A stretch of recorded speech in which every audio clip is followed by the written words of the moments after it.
दोस्तों आपको बता दें कि अब सावन ख़त्म होने वाला है और अब लोकगीत स्टार्ट हो रहा है, यानी कि खेसारी लाल यादव जी का लोकगीत आना स्टार्ट हो रहा है। जो कि आपको बता दें कि कई दिनों से चर्चा हो रहा था फेसबुक पे कि खेसारी लाल यादव जी का लोकगीत आ रहा है।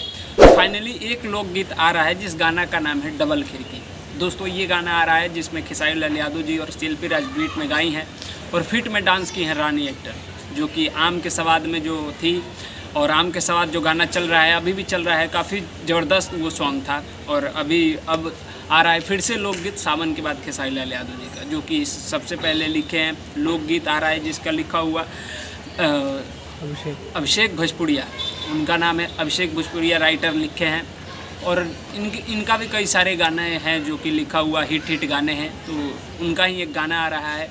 बाकी आप लोग बताइएगा नीचे कमेंट बॉक्स में कि खेसारी लाल यादव जी का सावन का जो सॉन्ग रिलीज़ किया गया था पिछले, वो कितना मस्त रहा और मतलब सावन का असली किंग कौन रहा है, इस पर भी हम वीडियो बनाएंगे। फ़िलहाल अभी इस गाने के बारे में बात कर रहे हैं जो कि खेसारी लाल यादव जी का लोकगीत आ रहा है।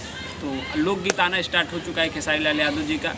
अब और यूट्यूब पे बवाल होगा और बजेगा गाना खेसारी लाल यादव जी का, तो आप लोग नीचे कमेंट बॉक्स में ज़रूर बताइए। बाकी मिलते हैं जल्दी आप सभी से नेक्स्ट वीडियो में, तब तक के लिए जय हिंद जय भोजपुरी। ये मैं क्या